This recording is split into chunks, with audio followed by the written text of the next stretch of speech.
be had, or anyone I can talk to more about that? I would, this is a shame that our council member left, and she certainly can have that kind of, when you get an opportunity to talk to our commissioner.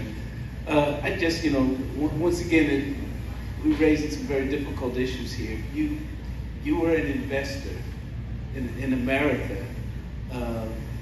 For someone to tell you that place a limit on the amount of housing you can buy or what you can do with your own personal property is a very difficult notion in this country.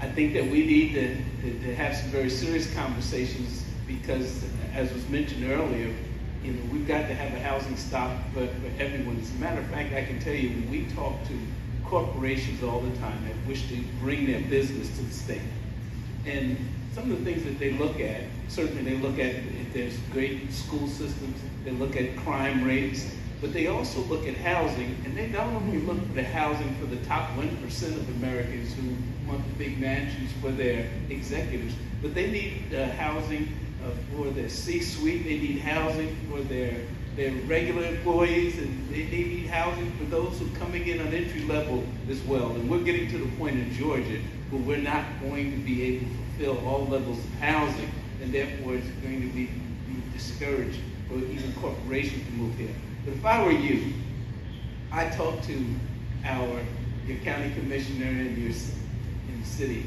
and see, big businesses, sometimes they don't want a partner unless they are made to have partners. And Georgia's one of those states that we kind of discourage those kinds of, I should say the present leadership kind of discourages those kinds of things. But here's the Wonder Woman. But I'm going to say that I hate that Larry Johnson, Commissioner Larry Johnson, had to leave because he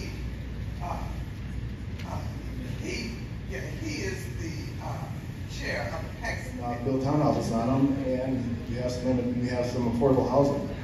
Number two, what the earlier gentleman just said, none of this is going to work unless you do something about our private companies coming in at the last minute and buying every single townhouse from new developments.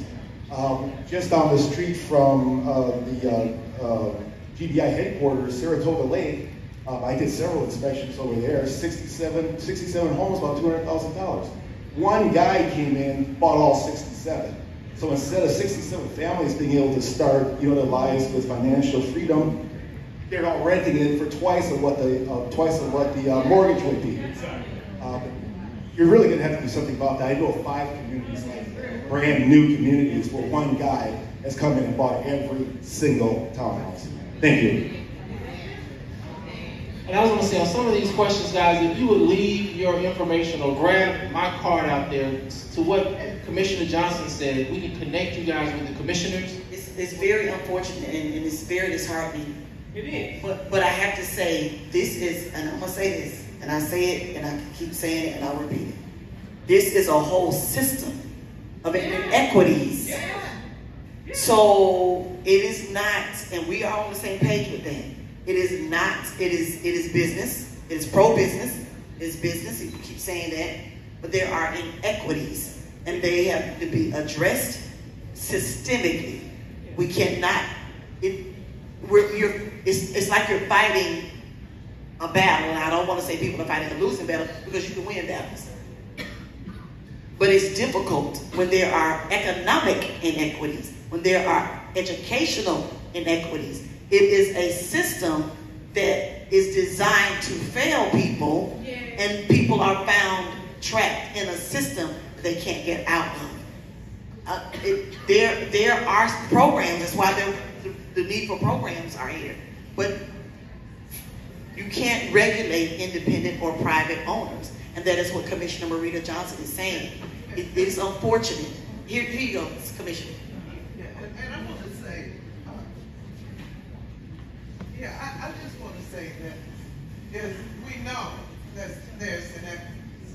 And one of the things that we're doing now in DeKalb County are providing apprenticeships and jobs and hooking people up so that they can get the skills that is needed so that they can get into housing. But I tell you, South DeKalb is not the only place that's having a problem with housing. Yeah. No, And I'm saying it's North DeKalb, it's East DeKalb, it's people are buying houses. Corporations feel that they can buy houses now. How can we help? What can we do? We are trying to do what we can as a county and utilize, because we have already spent over $75 million helping people stay in their homes as we're tackling this problem.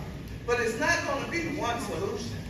It's going to be a bunch of solutions, and the main solution is to get training, to get jobs that you can afford housing. Because the minimum wage in DeKalb is $15, but in the state of Georgia it's $5.25. You know, so